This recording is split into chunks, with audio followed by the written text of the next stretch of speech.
atandika okwogera akatusale busazi tugende Kyambogo ate tuwulire Kyagulanyi n'obubaka bwe eri Bannayuganda. Lord Chair, returning officer, welcome you back from that session. Protocol and security. I'm told the next aspiring candidate is already here, Mr. Mayambala Wile. Can we please usher in the next aspiring candidate, Mayambala Wile, into the nomination venue? Thank you very much. Fellow Ugandans here in Uganda and everywhere else in the world, I bring you revolutionary greetings wherever you are, and I thank you for the massive support that you have given to us for these past 3 years, which have been years full of challenges. I take this opportunity to also announce that what we are witnessing right now is the launch of a very critical phase in our struggle to liberate ourselves from a dictatorship which has crippled our country for almost 4 decades. A dictatorship which has strangled our economy with a massive corruption, patronage, high cost of living, a sick healthcare system, a broken down healthcare system, etc., etc. For a very long time now, we have lamented and cried about the government which works for only the few and excludes the majority. Well, today we close the book of lamentation and open the book of Acts.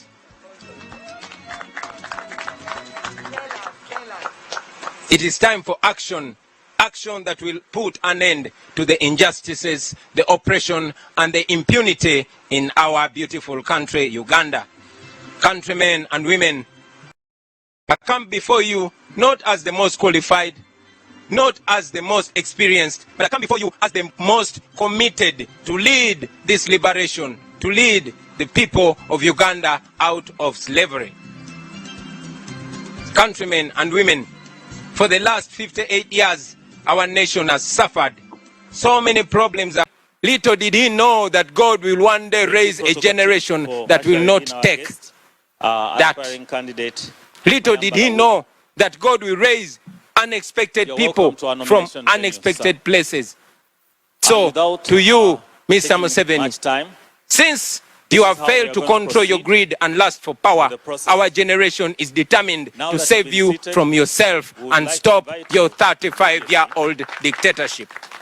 To make a presentation of the liberation and socio-economic transformation of our country cannot be achieved unless we first remove the big obstacle, and that is Museveni, who has undermined all institutions of state and instead institutionalized corruption in Uganda. And of course, he has institutionalized human rights violations.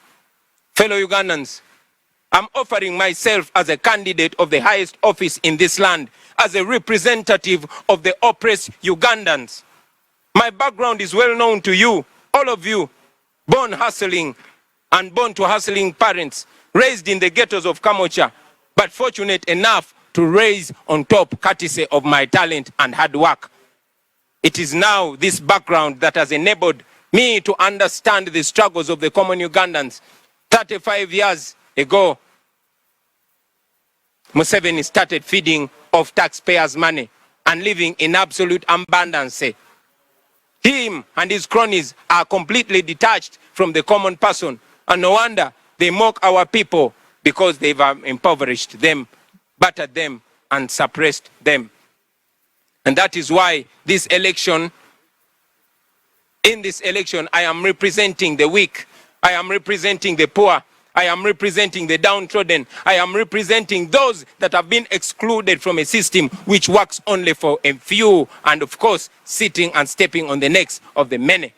I am representing the overtaxed business people. I am representing the parents that have sold all their land to take their children to school, and now their children cannot find jobs. I am representing the border riders who are persecuted every day after being made to pay large sums of money. I am representing those wives and mothers that cannot afford maternal health. I am representing the business person who borrows money at high rates and cannot figure out how to pay it. I'm representing the local suppliers who were kicked out of government. Representing poor Ugandans who have lost land to the powerful land grabbers, and many of them are in government. Yes, those who cannot get justice because justice under Museveni is for sale. I am representing the poor soldiers, the police officers who are so oppressed, yet they are commanded to beat and kill citizens who they are supposed to protect, simply because they must appease the rich. Those rich and the mighty are the regime and its cooperative. I am representing the people of Lango who have been deliberately marginalized and disempowered for the past 3 decades. They have been deliberately marginalized and squeezed. I am representing the impoverished people of Karamoja who are kept under the barrel of the gun while their gold, their copper, their cobalt and iron ores are stolen away by the rich and mighty. I am representing the people of Bunyoro who live and grow cheap crops on the oil that is theirs. Yes, their oil has been kept in the dark because they are looked at as they don't have a right to know what is happening in their land. I am representing the people of Bugisu, whose past glory has been shattered by the present regime.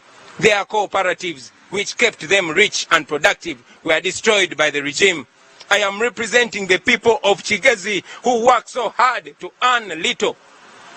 I am representing the people of Bukedi, who have been turned into beggars on their own land. Presenting the people of Uganda, whose land has been grabbed and they are left poor. They are made beggars. They are made slaves on the land of their grandfathers. I am representing all the people of Uganda, ladies and gentlemen.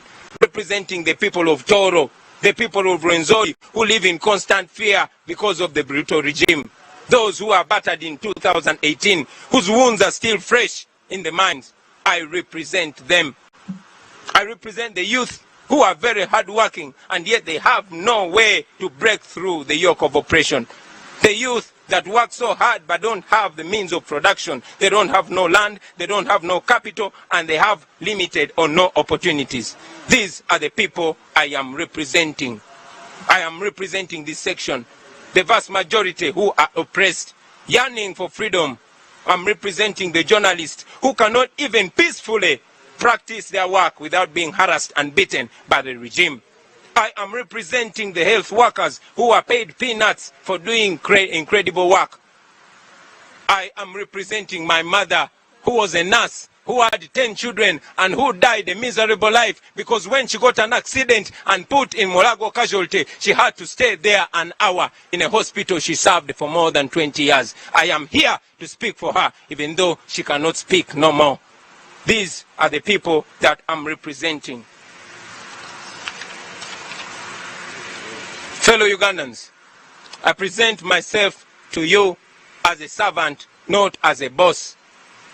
While our detailed plan of action towards our new Uganda will be presented to you through our manifesto, allow me very briefly, because we don't have time, to state just a few things that we will run based on. Most importantly, I want you the people of Uganda, to know that we are going to run a people-centered government which focuses on these areas. Our agenda, first and foremost, is freedom. We want to ensure that all Ugandans, regardless of who they are, of where they come from, are free in their country. All Ugandans must enjoy the freedom of expression, the freedom of conscience, the freedom to disagree with those in power, the freedom to assemble peacefully, and yes, the freedom to worship, and all other freedoms which have been, of course, taken away by the regime. So, number one, I intend to increase the pay of the security forces. Let me say that again. I intend to increase the pay of our security forces. The pay of our soldiers, police officers, and prison officers is so miserable. It must be improved. If I become president, I will have the privilege to know what the classified budget really does. Such a huge amount of money will be used to improve the pay of our security forces so that they can live a better life. When I'm president, the lowest paid soldier or police officer will be earning 1 million shillings. Let me say it again. When I am president, the lowest earning police officer or soldier or prison officer will be earning 1 million shillings. I will improve their housing and health care. Low-ranking and middle-ranking officers must be entitled to free quality health care as the high-ranking officers. Our government will find opportunities for the spouses of the soldiers and police officers to ensure that they are each contributing to the livelihood of their families. I also intend to streamline the promotion criteria in the armed forces and of course in the police, which will be based on merit and not technical know-how. Never again will soldiers be forced to join the police. I say this again. Never again will soldiers be forced to become police officers like we see today, because they had the option of joining the police, but they decided to join the army. In our plan, the better option is not to recruit from the police, from the army to the police, but instead to improve and empower the police so that they can become better and operate better. The children of the soldiers and the police officers will be entitled to free education up to university. There is no greater sacrifice, ladies and gentlemen, than serving in uniform, and it will be our deliberate plan to ensure that our men and women in uniform in dignity. I firmly believe we do this, I strongly believe that if we do this, then our armed men and women in uniform will have respect for the citizens. In a new Uganda, there will be mutual love and respect between those in uniform and the ordinary citizen of Uganda. When I become president, we shall introduce a contract arrangement for the security officers. In other countries, one can serve in the military and after some time they resign when they are still young, and of course they resign with a better retirement package. But today they are all tied. Even when they want to resign, they cannot. One should be proud to serve in the military or in the police and resign. So we shall make it on contract so that we make that job so nice for you to work. Number 2, in the new Uganda, there will be access to affordable quality health care for all Ugandans, and this will be priority in terms of budgetary allocations. Effective supervision, of course, will be there, but health can be fixed. I'm not here to preach as a professor or a very experienced person in health, in the health sector, but I want to tell you, only following the Abuja declaration of raising the budgetary allocation to 15% of the national budget, we are going to have a perfect healthcare system. And yes, we will do it. Number 3, education. We all know that education is what paves way for a new. Maybe if I did not get the rare opportunity to education, I would still be in. But now that I'm here, it has to work for everybody. It has to be transformation for every ghetto youth. I've told you before about our education, and I will emphasize that we'll have the 4 A's that we'll focus on in our education. And empower the academics, we will arts, we will empower the athletics, and of course, we shall empower agriculture. We shall deal with unemployment and of course have a whole lot of job creation. I might not have proceeded on that, but I can guarantee you that by 2025 I have created million jobs, and I sign because I will be president. Number 5, agriculture. Well, agriculture remains the backbone of our economy. And even if it is being disrespected and given no attention, our government intends to zone this country and ensure that each zone has a cash crop and a food crop. Friends, this is not rocket science. It is not going to begin with my presidency. It has been done before. It is a question of waking it up. When I was growing up, every region of this country had a cash crop and a food crop. We don't have that anymore. Why? Because the regime has different priorities, among which, or number 1 of which, is retaining power. But when I'm president, you are going to see that with your own eyes. And yes, we shall ensure access to proper input and promote good agricultural practices, and of course value addition. We shall revamp coffee production, because when I was growing up, coffee production is what put us on the world map.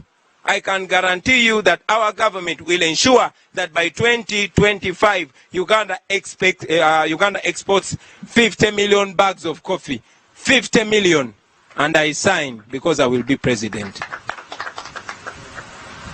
Science and technology. I cannot talk so much about this, friends. Many of you are members of my generation, and you know how this is going to revamp our country.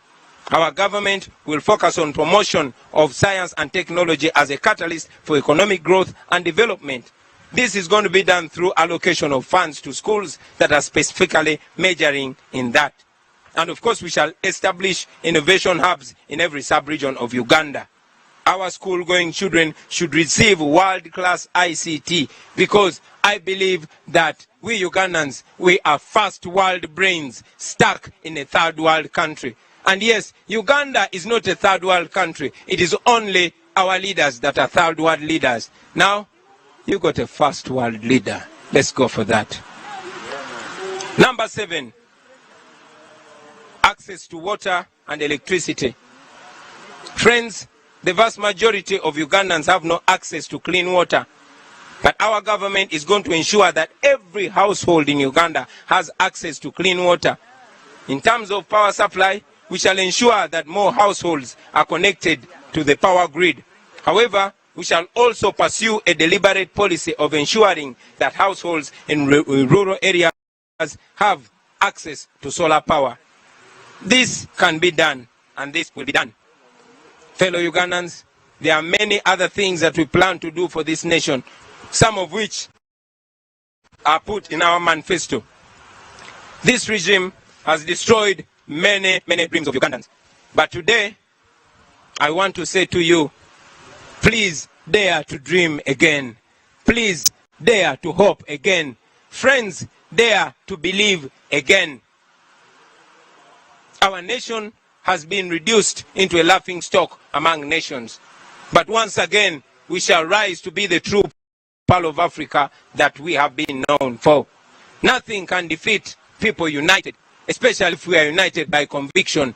A people united can never be defeated. A people united can never be defeated. A people united can never be defeated. A people united can never be defeated. Yes, and also I want you to know that nothing can stop an idea whose time has come. Our story as NUP and as People Power, and also my individual story, friends, is a story of commitment, resilience, and never giving up. It is an example that challenges only strengthen the prepared. Let us come together under the umbrella of a new Uganda. And yes, march together, all of us, men and women, young and old, rich and poor, towards that new Uganda. As I conclude, I want you to know that we are aware that Museveni prides himself in his record of rigging elections. And of course that the Electoral Commission has always been helping him in achieving that. Well, today, let me send a message to him and Mr. Byabakama. Just like I've just told him in his face, I will tell him again publicly that it is in your best interest not to mess with the people of Uganda. I say this again, Mr. Museveni and Mr. Byabakama, it is in your best interest not to mess with the people of Uganda. Because if you do so, you know the cost will be high. So finally, to all the Ugandans out there in Uganda and abroad, we rally you not to treat this as an ordinary election, but as a revolutionary election. The stakes are high. The transition is in our face. Freedom is staring us in the face, ladies and gentlemen. It is time. The time is now. And we have entered the ring. I say we have entered the ring and we are not coming out. We only await to raise our fist in victory. Because this is the time, ladies and gentlemen. Kati tusimbudde. I say kati tusimbudde. This is it. This is a battle between the past and the future. I say this again, this is a battle between the past and the future, between the old and the new. between slavery and freedom. This is the defining moment. So, I want you to know, Ugandans, that power is in your hands. And it is this time where you choose to trust that power in a person that you decide. This is a mission to freedom. I say this again. This is the mission to freedom. We are removing a dictator. Say that after me. Removing a dictator. And we are doing this peacefully and legally, because we know that our laws provide for that. If we were born and there was no constitution in Uganda, we would bow to slavery. But when I read the constitution, it guarantees all this. When I remember what President Museveni said when he was my age, he said, what do you do when a regime has closed all avenues of peaceful change? Well, we have an avenue of peaceful change, and we know the world is watching us. We are going to be free. I say we are going to be free. And now, very, very, very, very finally, I want to pay tribute to all the people that have been struggling, those that came before us, those that have lived before us. We are alive to the fact that we stand on your shoulders. We are alive to the fact that you inspired us to see the truth. And we call all upon you to stand by that truth. I want to respect Dr. Paulo Kawanga Semogerere. I want to respect Dr. Kiza Besigye. I want to respect Dr. Miriam Matembe and all other leaders who have paid the price in different ways. And of course, I want to salute all the comrades that have been murdered in cold blood in our pursuit for freedom. We stand by you. Your blood is still watering the tree of freedom. And I can guarantee you, comrades, wherever you lie, that we shall be free or we shall die trying to be free. I thank you for God and my country. We shall overcome. We shall